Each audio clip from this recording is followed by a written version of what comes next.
દંતેશ્વર વિસ્તારની દર્શનમ એન્ટિકા સોસાયટીના રહીશો દ્વારા ખુલ્લી વરસાદી કાંસ તેમજ ઓછા પ્રેશરથી મળતા પાણીના મુદ્દે શાંતિપૂર્વક વિરોધ પ્રદર્શન કર્યું હતું। વડોદરા શહેરના દંતેશ્વર વિસ્તારમાં દર્શનમ એન્ટિકા કોઓપરેટિવ હાઉસિંગ સોસાયટીના રહીશો દ્વારા વિસ્તારની રૂપારેલ કાંસ જે ખુલ્લી છે તેને લઈને અગાઉ પણ વિરોધ કર્યો હતો।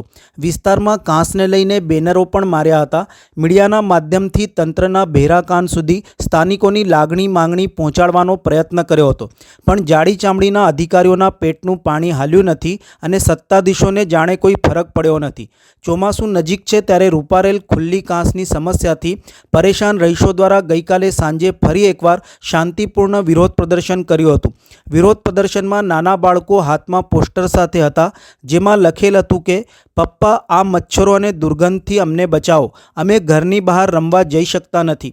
ખુલ્લી ગટરનું પાણી સોસાયટીમાં આવતું બંધ કરાવી સોસાયટીના રહીશોની શારીરિક, આર્થિક, માનસિક મહાવ્યથાથી કાયમી બચાવે વડોદરા મહાનગરપાલિકા। वरसादी कांसना दबाणों दूर करे वडोदरा महानगरपालिका। मच्छर छीन रहे हैं नींद प्यारी और घोड़े बेचकर सो रही है सरकार हमारी।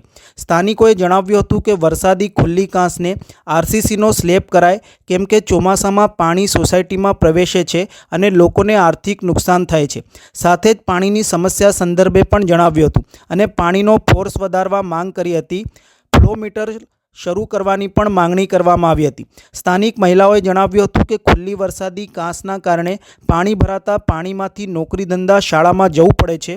તંત્ર શું કોઈ દુર્ઘટનાની રાહ જોઈ રહ્યું છે કે શું? અમારી માંગણી છે કે ખુલ્લી વરસાદી કાંસ પર આરસીસી સ્લેબ નખાય અને વહેલી તકે અન્ય સમસ્યાનું નિરાકરણ લાવવામાં આવે। હવે અમારી સોસાયટીમાં મેઇન બે સમસ્યા છે મેજર, અને એ સમસ્યા માટે અમે છેલ્લા 10 વર્ષથી હેરાન થઈ રહ્યા છે। एक जो हमारी मेजर समस्या है आ वरसादी कांस, रूपारेल कांस। हवे ए रूपारेल कांस ने वहेला में वहेली तके बंद करवामां आवे, एने पहोળી करीने एनी डीप करीने आरसीसी नो स्लेब भरीने एने बंद करवामां आवे, जेथी करीने वरसादनुं जे पाणी छे ए अमारी सोसायटीमां आवतुं बंद थई जाय। 4 થી 5 फूट छेल्ला 3 वर्षमां जे पाणी आव्युं एमां 4 થી 5 फूट अमारे त्यां पाणी भराई गयुं छे। सोसायटीना રહેવાસીઓની 10 થી 15-20 લાખ રૂપિયાની ગાડીઓને ઘણું નુકસાન થયેલું છે। એટલે આ સમસ્યા જ્યાં સુધી અમને ખબર પડી છે ત્યાં સુધી અમુક કંઈક ફાઇનલ સ્ટેજ પર છે। કદાચ આપણા કમિશનર સાહેબ અને પછીની મંજૂરીમાં અને ત્યારબાદ કંઈક સ્ટેન્ડિંગ કમિટીની મંજૂરીમાં આ દરખાસ્ત જવાની છે। એટલે હું મીડિયાના માધ્યમથી વડોદરા મહાનગર સેવા સદનના જે ઉચ્ચ અધિકારી તેમજ રાજકીય નેતા લોકોને હું કહેવા માગું છું કે વહેલામાં વહેલી તકે આ કામને કમિશનર સાહેબની મંજૂરી મેળવી એને સ્ટેન્ડિંગ કમિટીમાં વહેલામાં વહેલી તકે મંજૂર કરવામાં આવે, જેથી કરીને આ વરસાદની સિઝનમાં અમારે કોઈપણ પ્રકારની મુશ્કેલીનો સામનો કરવો ના પડે। જે સ્વચ્છ ભારતનો જે સેન્ટ્રલ ગવર્મેન્ટનો જે પ્રોગ્રામ છે એ મુજબ અમને અમારો એરિયા તથા સંપૂર્ણ વડોદરા અમને સ્વચ્છ જોઈએ છે। બીજી અમારી જે મેજર સમસ્યા છે કે જે हमारे एरियाना जे काउंसिलर है नीलेशभाई राठौड़, धारासभ्य श्री योगेशभाई पटेल तथा पूर्व सांसद श्री रंजनबेन भट्ट द्वारा अमने जे पानी समस्या थी पाछळ 1 થી 100 डुप्लेक्स तथा फ्लेटों में 256 फ्लेटों में एना माटे अमने 20 થી 25 लाख रुपयानी पानी लाइननी एक्स्ट्रा लाइन माटेनी ग्रांट फाळवी छे। पाणीनी लाइन पण अमने आपी छे, ए बदल एमनो खूब खूब आभार। परंतु आटला जे विकासना कामोनी ग्रांट आपी तेम छतां पण हजू अमारे पाणीनी समस्या एटली ज छे। जे एक्स्ट्रा लाइन में आवी तो एमां पाणीनो फोर्स वधवो जोईए। बंने जणनी अलग अलग लाइन थई गई है हवे फ्लेट अने डुप्लेक्सनी, तो जे रीते पाणीनो फोर्स वधवो जोईए आ एना करता अर्धो थई गयो छे जे पहेला आवतुं हतुं ने एना करता, जेथी हजू पण अमारो पर्पज सॉल्व थयो नथी। एटले ए पण अमारी एक गंभीर समस्या है कि अमने पाणीनो फोर्स वधारवामां आवे। बीजुं छेल्ला 1 वर्षथी अहींया मीटर लगावी गया है, फ्लो मीटर माटे 2 થી 3 वखत पाणी पुरवठा विभागनो संपर्क कर्यो।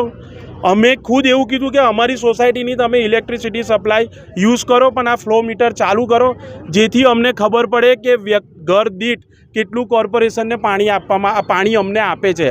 પરંતુ આજ દિન સુધી એ ફ્લો મીટર ચાલુ નથી કર્યું, ફક્ત શોભાના ગાંઠિયા જેવું અહીંયા મૂકી દીધેલું છે।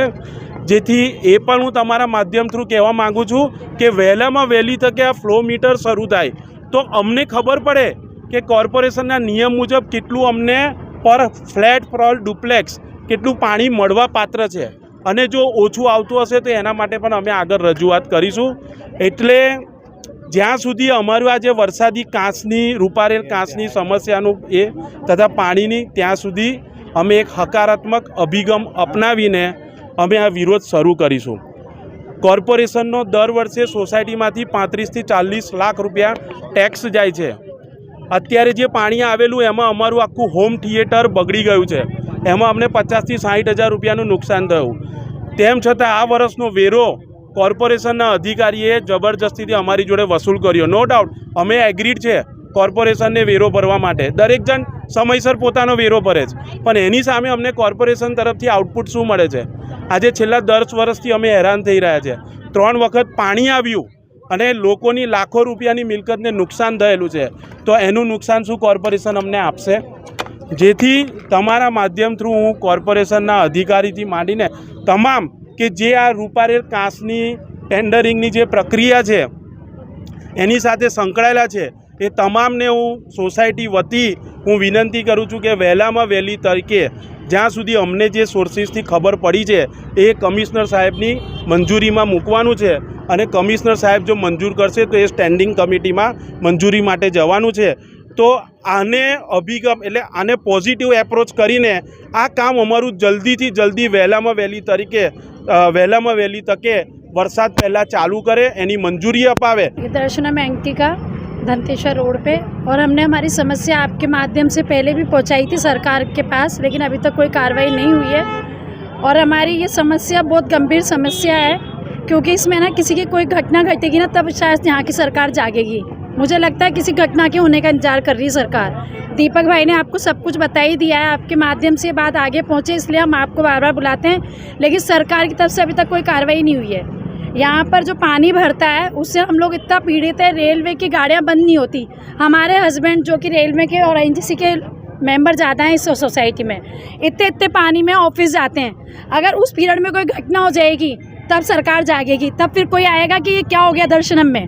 लेकिन हमने आपके चैनलों के माध्यम से हर चैनल को बुला के बार बार बता दिया है कि हम लोग इस नाले की वजह से बहुत पीड़ित है, क्योंकि बारिश आएगी हमारे साथ वो प्रॉब्लम वापस होगी और हमें उन्हें उस प्रॉब्लम को फेस करना है. लेकिन अभी तक कोई कार्रवाई नहीं हो रही है, और हम ये चाहते हैं कि भाई जल्द से जल्द कोई ना कोई रिजल्ट तो निकले. इन्होंने आपको इतनी समस्याएं बताई, सबसे बड़ी सोसाइटी इस एरिया की शायद, पर अभी तक कोई भी सरकारी अधिकारी के द्वारा इस चीज़ का, यहाँ के जो हमारे अध्यक्ष हैं सोसाइटी के, उनसे कोई बात पूछी नहीं गई है, ना कोई कार्रवाई की गई है. तो मतलब क्या चाह रही है सरकार? यहाँ का प्रशासन क्या चाह रहा है? कोई घटना घटे, या तो किसी महिला के साथ घटे या किसी बच्चे के साथ घटे, तब भी सारे के सारे लाइन लगाकर आ जाएंगे.